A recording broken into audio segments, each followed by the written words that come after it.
Welcome back to my channel, and today gagawa ko ng inspired makeup look, and isa to sa mga nare-request nyo rin, and nilalagay ko dito yung picture ng inspired sunset makeup look na paggagayahan ko, and kukuhaan ko ng kulay, inspired na mga colors and everything. In today's video, gagamitin ko yung aking Morphe! Unang binili ko na Morphe, so ayun.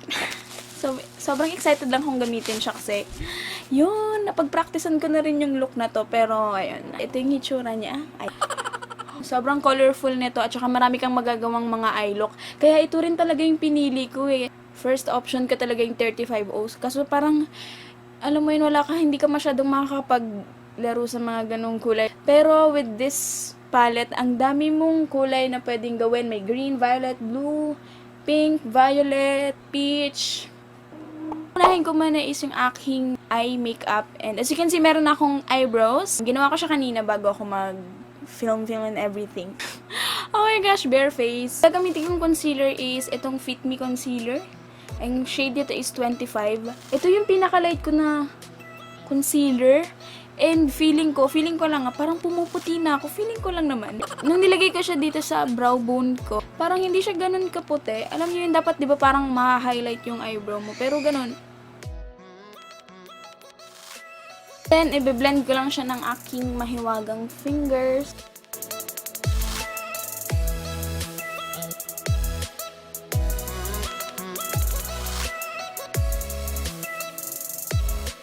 And, isa-set ko siya nito pressed powder ng Maybelline. And, ang shade dito is nude beige. Actually, pag sa face ko, hindi ko to ka-shade kasi masyado siyang maputi. Parang slightly dusting lang ganun. Hindi masyadong sobrang dami kong nilagay na powder. Saktong-sakto lang. Yung parang mafe-feel mo pa rin na sticky siya ng medge. Kasi makakatulong din yun para kumapit yung kulay. Okay, para sa aking favorite part, ito yung gagamitin kong kulay. Itong yellow for the transition. For the transition color, ito yung gagamitin kong brush. Ito yung mine na brand, yung blending brush. Itong yellow na ito ang gagamitin natin.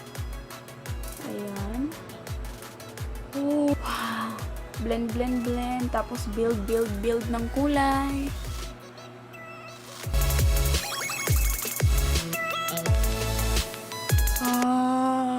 So, next shade is itong orange na to. And I'm using this blending brush. Ito, galing to sa tosave.com. So, yan. Thank you so much tosave.com. Gagawa ko ng haul nun sa mga binigay nila sa akin. So, yan.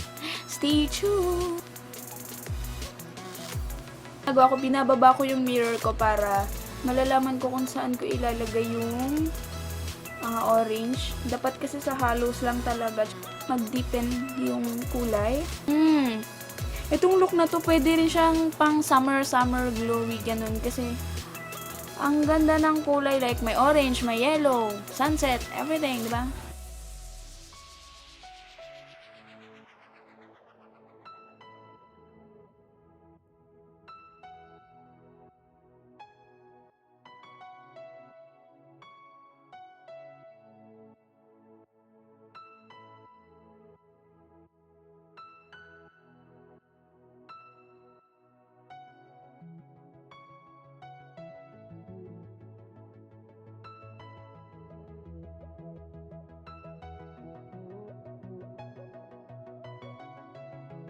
Wow! Other blending brush. Ito yung kukunin kong kulay.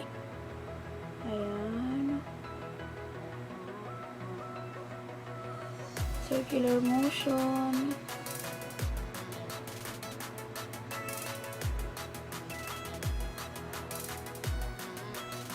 Para walang edges yung dalawang kulay.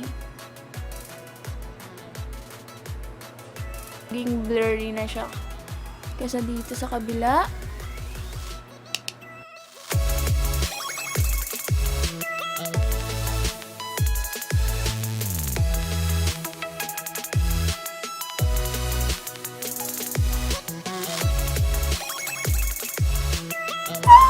Kuha ko ulit ng medyo maliit na brush. Kala violet and itong red. Paghahaluin ko silang dalawa and ilalagay ko siya dun sa may pinaka eyelids.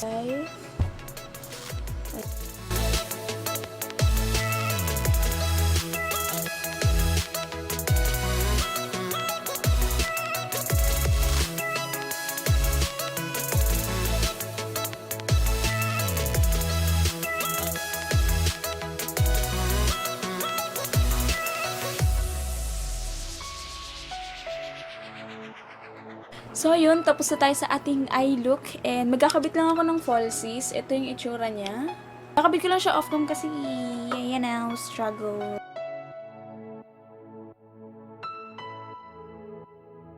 Basa pa yung pangdikit. Masakit sa mata. So, yan. Tapos ako magkabit ng aking falsies. Kanina nahirapan ako maglagay kasi parang pumasok sa mata ko yung pandikit. Tapos, ang hapde. And for my base, ito yung gagamitin ko. As always, you already know my hypoallergenic na makeup base. And then, kamay ko na lang yung i-blend ko. Kasi madumi yung kamay ko.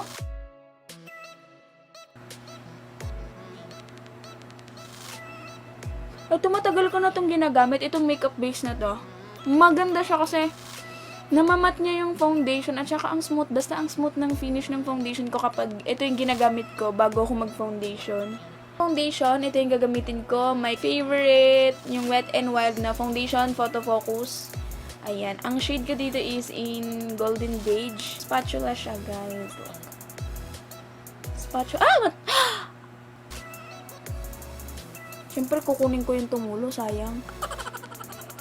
So, kung taga Cavite kayo, meron ng Wet n Wild na stall dun sa SM Bacoor. Nung isang araw kasi pumunta ako, so yun, meron na pala silang mga stall. Siguro selected. Tapos bumili rin ako ng parang color icon nila na glitter. Siguro, makikita nyo yun sa mga future videos ko kapag nag-upload na ako, ganun. Sa mga eye look. Ang ganda talaga ng foundation na to. Ang ganda ng coverage. Tapos sobrang matte niya. Ito yung tipo ng foundation na hindi ko na kailangang maglagay ng foundation sa leeg ko kasi match naman siya. Itong Golden Beige sa akin.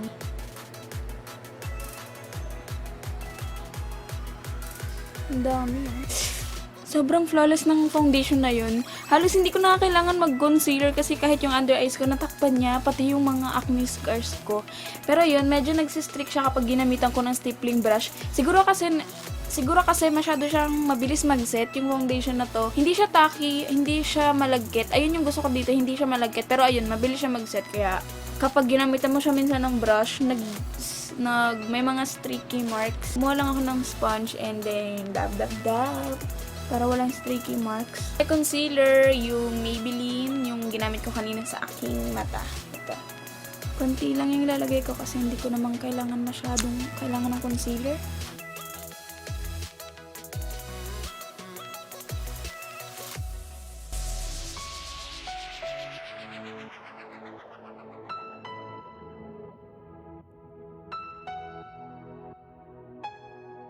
And, isaset ko siya nitong aking cotyairspun loose powder.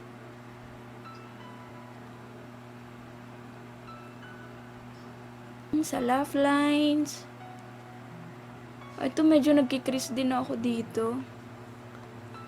I don't know why. Siguro kapag nagsasalita, nagsasmile, ganun. Ranibibay ko din yan.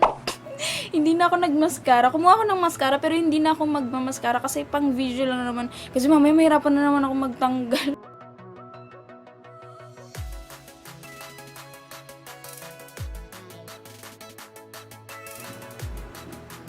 Ang flawless ng face ko, ga. For my contour and blush, ang tagal ko nang hindi nagamit to. Itong aking Bobbie Cosmetics na contour kit. Meron na siyang blush, contour, highlights. Ito yung gagamitin ko ngayon.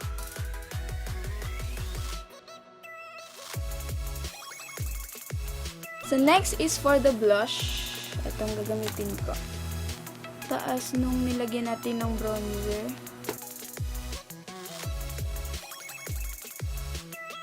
Yung highlight.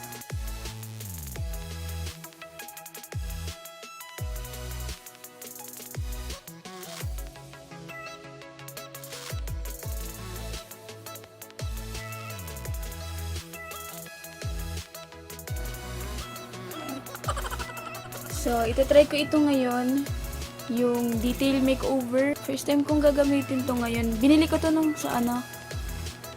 isang araw. May detail makeover na rin pala sa SM Bacoor. Ganda. Bango ng amoy candy. Ang bango. Sarap kainin. So, ayun, tapos na tayo sa ating look. Ito na siya. Ayan. Pwede siyang gamitin pang summer. Yun nga lang yung liquid lipstick na ginamit ko kanina, yung detail makeover. Medyo malagkit siya. As in, malagkit talaga siya. Ang ginawa ko, sinet ko siya ng eyeshadow na medyo brownish. Medyo kakulay niya. So, ayan. Hindi na siya ganun ka sticky. Tsaka ang tagal niyang mag-set. So, ayun. Tapos na.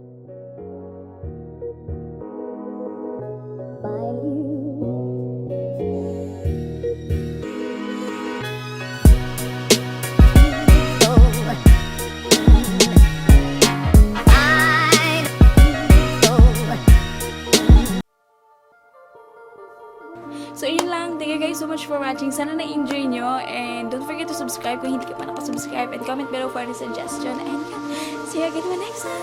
Bye!